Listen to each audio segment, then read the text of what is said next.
If you're gay, then you're gay. Don't pretend that you're straight. You could be who you are any day of the week.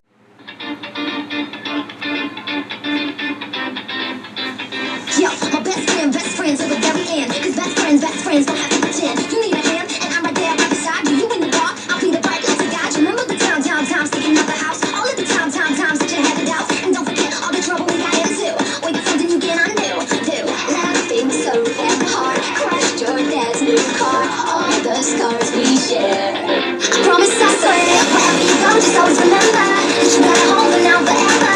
And if you get low, just call me whenever. This is my home to you. Wherever you go, just always remember you're never alone with birds of a feather. And we'll never change no matter the weather. This is my home to you. I know I drive you crazy sometimes. I know I call you lazy, and that's most times. But you complete me, and that's no lie. You are my tuxedo, and I'm the bow tie. We in the car, singing our song. Rocking the birds and tear it down like we King Kong. And in my eyes, you can do no wrong. You got a best friend, sing along. Laughing so damn hard. That's your dad's new car. All the scars we share. I promise, I swear, wherever you go, just always remember that you got a home for now forever. And if you get low, just call me whenever. This is my home to you. Wherever you go, just always remember you're never alone with birds of a feather. And we'll never change no matter the weather. This is my home to you. I'll never let you go. This is my home to you. Just like that, you should know. This is my home to you.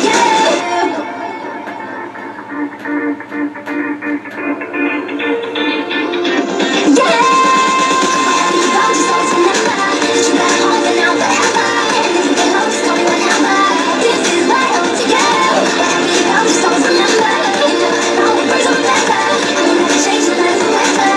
This is my home to you. You should know, you should know, you should know, you should know, yeah. This is my home to you. You're never alone with birds of a feather. This is my home to you.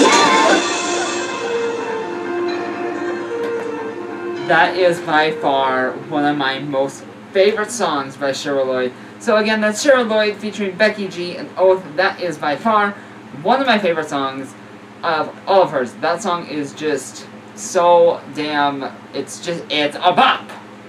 It's just so good, and I love that song to death. It's so good, and it's so catchy. And it just makes you feel all warm and fuzzy inside, except in my case, sometimes, I actually listened to the song when I broke up with one of my boyfriends, and it kind of brought me to tears. But, by far, it's still one of my favorite songs, and I would dance to that forever if I had the chance. But, I have better things in my life to do than to just dance to a song over and over and over again forever. But yeah, so in the last chapter of The Past Heaven, Drake decided to pour out what happened at his dad's house. So here is the last part of chapter 4. It's not like you're the cutest guy in the world or anything. There, chapter 5. If you guys want to read along, click the link in the description box. I shook my head. I didn't know what to say. I never knew what to say when he was upset. It tears me apart, so I said the only thing that's been in my mind for a while. I love you. He looked at me. His big, sad green eyes had a small twinkle in them. Jay? He smiled lightly and held my face in his hands, pulling me close. I love you, understand? I nodded slowly, staring in his eyes. Good, he said. I kissed him lightly. I love you more, he said quietly. He smiled wildly. You're wrong, but you're still cute. I rolled my eyes and laughed and pressed my lips against his. Chapter 5. I'm not beautiful. Drake, you should seriously pack lighter next time you go somewhere. I laughed as he once again carried our 4 bags to the door. Hell no, I couldn't leave any of this behind. Do you even know how much we've been through? I looked back at him smiling when I realized he was referring to his clothes. So you and your clothes have a pretty strong relationship going on then? I grinned, leaning against the front door. What, are you jealous? He grinned. Jay, come on, let me in. I can't hold this shit any longer, he laughed, falling to failing to keep a serious face. I smiled and rolled my eyes when he couldn't see. Then I opened the door and motioned him to come in. Is anyone home yet? I asked, noticing the silence right away. Yeah, they won't be back for a little bit, I told them. We were coming later, so I guess it's my fault. I nodded when he smiled. What? Nothing, you're just... act like it's your fault about things that aren't really your fault. It's okay, don't worry about it, he said. Do I really blame myself for things? He walked upstairs into the guest room. It would only be a matter of minutes until he turned it into his own room again. I smiled at the memory. I made my way to my room and lay back on my bed. I missed the feeling of the soft sheets underneath me. My head turned to the side and my eyes fell on a small picture of my freshman year, staying on the nightstand. My mom forced me into taking pictures with her before the first day of high school. I remember telling her, it's just a picture and it won't even matter a while from now. She'll forget about it. I told her it wasn't important enough to be photographed either. I let her take it because it made her feel happy. She looked so happy. She was always happy, and my aunt reminded me of her in a way. Her bright smile and her soft young laugh. I slid my thumb under the corner of the picture, uncovering my own face. I didn't look much different, really, except my hair was short. Much shorter than it is now, at least. And I was heavier. I knew it wasn't baby fat. I mean, it wasn't 200 pounds, but I definitely weighed less than I did then. I glanced down at my arms, which now seemed to be too skinny. I sighed. It's okay, I did it for a reason. I always wish I was more attractive. Well, it took you way too long to look decent. My eyes glided back over to my mom. She probably wished you were better. My mom loved me. Then why'd she leave you? It wasn't her fault. And if you're wondering who he's talking to his conscience. Hold on. So, a lot of people have this voice that apparently they hear in their head that's talking back to them. Maybe it was you. You couldn't have told them to come home the next day, but you wanted to see them that night, didn't you? And you were the one who told them to hurry home. I set the picture face down on my bed, quickly sitting up, letting my face fall into my hands. Don't cry, don't cry. Well, I cried. My tears burned. I tried to stop, but I really did, but I couldn't help it. What if I was really the reason why they're dead? My body began to shake, and it burned my eyes and crazed. I crossed my arms over my knees and cried into them. I felt the belt shift underneath me.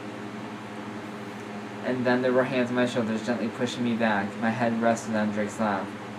And then he was sitting, staring down at me. Shh, shh, it's okay. He said, stroking my hair with one hand, holding my hand in his other. He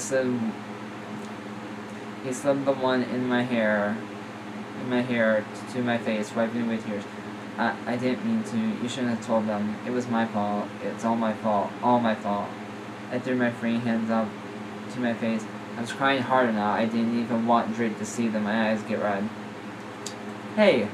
His voice was perfectly soft, and he gently pulled me under his laps, wrapping his arms securely around my waist. Shh, JJ. It's not your fault. It's nobody's fault. He knew exactly what I was talking about. I wonder if he saw the picture staying on my bed. He pulled my hand away from my face and pressed his lips against my cheek. I felt my cheeks get warm, and I was about to cover my face again, but he already had taken a hold of my hand. What's wrong, beautiful boy? He asked, wiping away another tear. I'm not beautiful, he said, shaking my head, staring down. I wish I would have been better for her. I bit my lip, fighting back tears. Jay, your mom loved you. Everything about you. She couldn't have loved you less, no matter what. He lifted my chin, staring and said, You're perfect. You're perfect the way you are. Understand? I half believed him, and I knew that. But I nodded, acknowledging how sweet he was being for me. I frowned when he began to stroke my arm. I'm not too skinny or too fat. His lips broke into a smile. Jay, stop. You're crazy. If you think you're skinny or fat, you're just right, okay? Something pulled out the corner of my lips, and I smiled, a small smile. There you go, Jay. There's a million people that wish that they could be as attractive as you. I hope you know that. He smiled, but those jealous bitches aren't going to get any of it. He grinned, and I think I laughed. Yep, I laughed. He smiled hugely when I laughed, and he squeezed me even tighter, then pulled back and held my face in his hands. Even if you were crying, you can come to me. Did you know that? Don't ever be hesitant, and also don't hide your face ever. Even when you cry, it's gorgeous. He chuckled when my cheeks grew warm again. I laughed in response to his chuckle, and well, I guess also because when Drake told me things like you're perfect and you're gorgeous, a part of me wanted to believe him. A very small part of me did. So yeah, that's the end of this chapter. I hope you guys enjoyed this chapter. I love this book, even though it's not pretty much what I expected. And a lot of the stories that I do read apparently already, the two main characters literally already have sex, and they have not in this chapter, and I'm still kind of baffled. It's like, why have you guys not done it yet? You guys have been dating for quite some time. They've only kissed, and they've only hugged each other. I'm like, guys, hello? You guys are in college. You guys are at a boarding school. You're in the dorm, alone half the time. Just already do it. Okay? I mean, you guys are alone practically almost all the time, and no one ever calls you, no one texts you, you guys don't get emails, you guys don't have letters, and no one is in your dorm. You two are the only one in there. So hurry up and just fucking take your pants off and fuck each other already. Is that too much to ask? I know this is probably really disgusting for you guys, but I'm like, hello. Make it happen already. I am tired of waiting this for to happen. I am actually tempted to read the rest of the story, and then apparently feel pain not reading it.